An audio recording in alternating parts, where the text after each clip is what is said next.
Bon, pour ceux qui seraient pas au courant, c'est bientôt Noël, ou c'est déjà Noël, ou c'est passé il y a pas longtemps, bref. Qui dit Noël, dit bûche. Qui dit Noël, dit dinde. Donc, on va pas du tout parler de ça, on va pas parler de cuisine, non. Nous, on va parler de musique. Forcément, tu connais les classiques de Mariah Carey, Tino Rossi, tout ça. C'est super sympa, mais bon, c'est pas super inédit et c'est pas forcément ce qui me fait vibrer personnellement. Nous, on va parler des morceaux de Noël dans le rap français, histoire de varier un petit peu la playlist, quoi. C'est pas sûr que ça soit totalement validé par ta mamie à Noël, mais bon, tu vois, faut bien que ta grand-mère s'ouvre l'esprit un peu aussi. Pour moi, le premier morceau de rap français qui m'a donné l'idée de faire cette vidéo, et qui parle de Noël, sinon c'est plus dans le concept, c'est le morceau de Scylla. Ouais, c'est ça, vas-y, descends. Allez, viens ici. Ah, petit Papa Noël, je sais pas si tu te souviens de moi, mais moi je t'attends. Et si on se croise, t'oublieras plus jamais la couleur de mes petits souliers.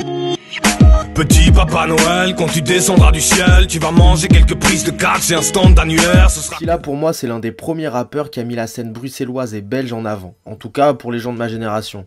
Il est arrivé au moins 10 ans avant l'épopée d'Amso, Shai et compagnie. Tous ses featuring avec Furax, ils restent mémorables. Moi, les premiers morceaux que j'ai découverts, c'était à l'époque de BX Vibes. Faut dire qu'ils sont assez différents de ce qu'il a pu proposer récemment, avec Sofiane Pamar notamment. Je suis qu'un belge, je devrais faire marrer leur fils. Limite, ils me verraient bien en feat avec Malik and Peace. C'est le modèle pour leur faire brasser le fric. Ma pochette devrait être moi une bière et un paquet de frites. Je ferai comme si demain n'existait pas, oui. Je ferai comme si demain n'existait pas, oui. En espérant que l'âme du monde quitte mes pas. Je serai purifié par le feu dans le pire des cas, oui. Et pour revenir sur le morceau Quand tu descendras du ciel, bon voilà, c'est une lettre adressée par Scylla au Père Noël, où il sous-entend assez clairement quand même que le Père Noël, c'est un enfoiré, et qu'il abandonne un petit peu les gens. Donc voilà, le morceau il date de 2008, du coup il est très marqué dans la façon de rapper, dans les thématiques de cette époque, c'était assez contestataire, il dénonce les inégalités, c'est un rap qui socialement est assez engagé, il y avait un fort courant dans le rap français qui s'inscrivait dans cette tradition. Père Noël, quand je te croiserai sur la terre, je vais t'attraper ton traîneau pour te le casser sur la tête. Tout est prêt, tu n'as plus qu'à t'y glisser, j'ai mis des lames de rasoir le long des parois de ma cheminée. A noter, quelques années plus tard, Scylla il fera un morceau qui s'appellera Lettre d'excuse au Père Noël, pour venir un peu sur ce morceau et peut-être s'excuser auprès du Père Noël, entre guillemets.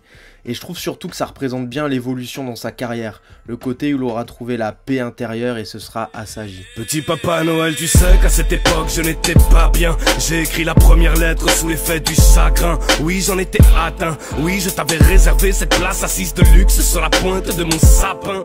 Alors le morceau Père Noël de Unité de Feu en featuring avec Zekwe Ramos.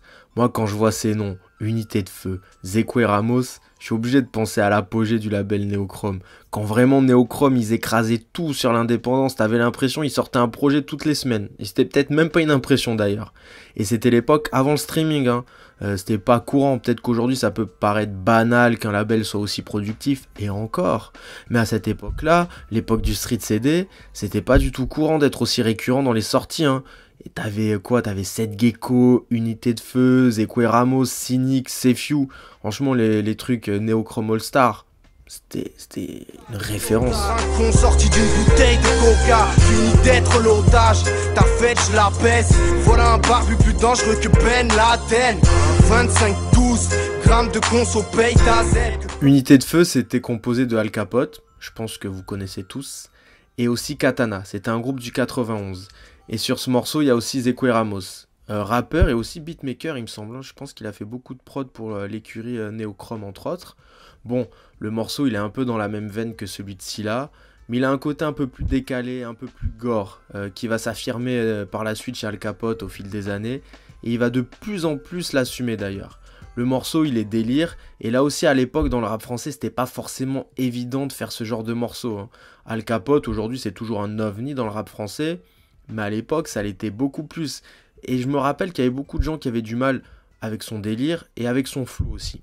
Bon, avec le temps, il a trouvé son public, il a affirmé son style. Et aujourd'hui, on peut considérer qu'il a plein d'enfants spirituels dans le rap français. Si. C'est pour tous les petits marmots, pour tous les petits bambins, pour tous les petits gamins, les gamines, les enfants. Avec KPOT, de la ténébreuse Unité de Feu, tout Néochrome. On vous souhaite de joyeuses fêtes. Kevin Ramos, 25G, Al Capote, Katana. tout le staff néochrome pour se joyeuse fête pour les marmots, les gamins. Allez les enfants, régalez-vous. On va parler de l'embûche de Noël de Davodka. Là on est sur un morceau qui est quand même plus sérieux que les deux précédents. Même si celui de Scylla il est quand même revendicatif dans le style, mais en s'adressant au Père Noël, il dédramatisait un peu son propos. C'est un personnage fictif, hein, désolé pour ceux qui y croyaient encore. Mais là Davodka dans le morceau, lui, il parle plus de l'ironie des fêtes de Noël, il dénonce des choses, mais il s'adresse pas au Père Noël. Je mate ce triste décor et vide ma calette pendant que les yeux des gosses brillent devant les vitrines du Galerie Lafayette. Pour moi, rien de magique, je crois un bon et cassine déroulé. Les riches préparent la dinde pendant que les pauvres se farcissent les poulets. Et pour ceux qui ne connaissent pas Davodka, moi je vous invite à l'écouter. Pour moi, c'est l'une des figures emblématiques, tu sais, de ce rap underground parisien, que je classerais un peu avec Hugo TSR par exemple, si tu veux qu'on fasse des rapprochements rapides. Il a sorti son premier album en 2013. Avant ça, il était déjà actif avec ses groupes. Et son dernier album Procès Verbal est sorti en 2021. Je vous invite à aller écouter ça. Le rêve de l'homme c'est de voler, tu comprends mieux pourquoi les cerveaux planent. La drogue c'est le paradis artificiel, des mecs qui se pètent trop le crâne, t'enchaînes un tas de carences. Je suis pas sûr que ça t'arrange quand les effets secondaires affichent 20 kilos de moins sur ta balance. On passe sur un autre morceau, Meilleurs vœux, avec Kerry James, Namor et Jekyll. Avant de revenir sur chacun des participants, voilà ce morceau avec l'entrée de Kerry James. On comprend tout de suite dans quelle direction il va aller. C'est du Kerry James à l'état pur. J'ai pour Noël quelques rimes enneigées parce que dans un tas de coke certains on est plongé. J'ai vision chaotique d'une situation diabolique. La rue a fait de moi Kerry James le mélancolique. Un très gros couplet très engagé, c'est du Kerry James tout craché. Comme je vous l'avais dit, bon, je vais pas vous présenter Kerry James, je pense que la plupart d'entre vous le connaissent. Il a une carrière immense depuis Ideal J, son premier groupe, il a eu de nombreux disques d'or. C'est une figure emblématique du rap français, il a été actif pendant très longtemps. Sur ce morceau, en dehors de Kerry James, on retrouve aussi Namor. Alors Namor, il faisait partie du groupe Prodige Namor, qui est originaire de Marseille. Moi je pense que les fans d'Assassin doivent le connaître, ils ont fait de nombreuses choses ensemble. C'est un ancien de Marseille, c'est une référence, un pionnier dans la scène hip-hop, pas seulement rap. Petit Papa Noël, t'es descendu du ciel hier comme chaque année. T'as engraissé les mêmes, t'as oublié les mêmes. Pourquoi tu squattes chez les bourgeois, t'évites d'aller vers le Nicaragua. C'est vrai que t'es une ordure, passe pas chez ceux qui ont besoin de toi, pourquoi? Et puis Jekyll, c'était le membre du groupe 2 Balles, le groupe qu'il formait avec son frère jumeau, le groupe qui a aussi fait partie des collectifs Bissot et 2 Balles de Nègre, qui était assez actif au début des années 2000. Et ils ont ressorti un single en 2021 avec du beau monde sur le single en featuring, t'as Cynic, Demi-Portion, Swiftgad et plein d'autres. Franchement, c'est un gros morceau, je vous invite à aller l'écouter. Du mieux, meilleur feu. Faisons la teuf. Ancien petite sœur tireuse malgré l'année Covid-19. Crise sanitaire, crise économique, crise humanitaire, crise juridique. Le Père Noël s'est fait péter, il ne passe plus par là. Et le prochain morceau, ça sera peut-être le seul que tu pourras vraiment mettre dans la playlist de Noël sans qu'il choque ta grand-mère. C'est Y a-t-il un père pour sauver les reines du Sayan Supakru. Je pense que tout le monde ici a déjà entendu au moins un morceau de Sayan Supakru, c'est Angela.